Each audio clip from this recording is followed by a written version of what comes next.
আসসালামু আলাইকুম। এটা হচ্ছে DC circuit type 5 point method করতেছি আমরা। এটা হচ্ছে এক্সাম্পল 4, যেটা আমাকে বলছে যে I20 এর কারেন্ট নির্ণয় করতে হবে। এটা হচ্ছে I20, অর্থাৎ এই 20 ওহম রোধের কারেন্ট এই দিক দিয়ে আমাকে নির্ণয় করতে হবে। তো এই সার্কিট থেকে আমি সিরিজ প্যারালাল কোনোভাবেই কিছু বুঝতেছি না, যার কারণে এই সার্কিটটাকে আমি পয়েন্ট মেথড অ্যাপ্লাই করলাম। বলা হয়েছে প্রথমেই আমরা বেসিক থিওরিতে যেটা পড়ছি যে সোর্সের সাথে যদি কোনো রেজিস্টর সিরিজে থাকে সেটা পয়েন্ট মেথডের মধ্যে আসবে না, অর্থাৎ এই সোর্সের সাপেক্ষে এক পাশে 4 ওহম এবং আরেক পাশে 6 ওহম। তো যার কারণে এই দুইটা জিনিস আমার পয়েন্ট মেথডের মধ্যে আসেনি, পয়েন্টের মধ্যে আসে না। তো আমরা এখান থেকে পয়েন্ট শুরু করছি, তাহলে এটা এ পয়েন্ট, ঠিক এখানে শর্ট, এখানেও এ, মানে এটা বি ধরছি, এটাও বি শর্ট, এটাও বি, অর্থাৎ আমরা দুইটা পয়েন্টের মধ্যে সবকিছু চলে আসছে। ওকে, তাহলে আমরা এই 4 ওহম এবং 6 ওহম এই সোর্সের সাথে সিরিজে দিয়ে দিলাম।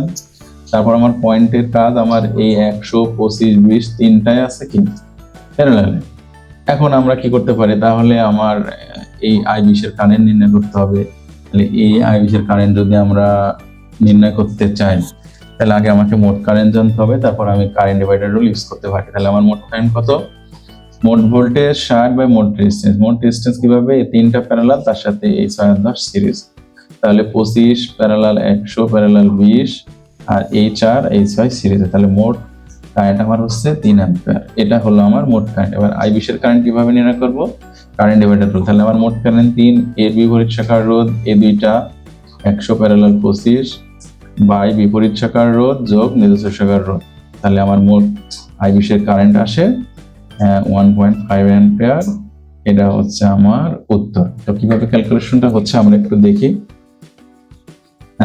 আমরা এটা দেখি আগে। আইটি কারেন্ট উপরে হচ্ছে 60, নিচে হচ্ছে 25 ইনভার্স যোগ 100 ইনভার্স যোগ 20 ইনভার্স, বন্ধনী ক্লোজ, ইনভার্স যোগ 4 যোগ 6, তাহলে আমার মোট কারেন্ট আসে 3 অ্যাম্পিয়ার। তাহলে আমরা কারেন্ট ডিভাইডার রুলের মানটা কিভাবে বের করতে হয় সেটা দেখি। তাহলে আমার মোট কারেন্ট 3 গুণ বিপরীত শাখার রোধ 100 ইনভার্স যোগ 25 ইনভার্স, বন্ধনী ক্লোজ, ইনভার্স, নিচে 100 ইনভার্স যোগ 25 ইনভার্স, বন্ধনী ক্লোজ, ইনভার্স যোগ 20, তাহলে আমার মান আসে 1.5।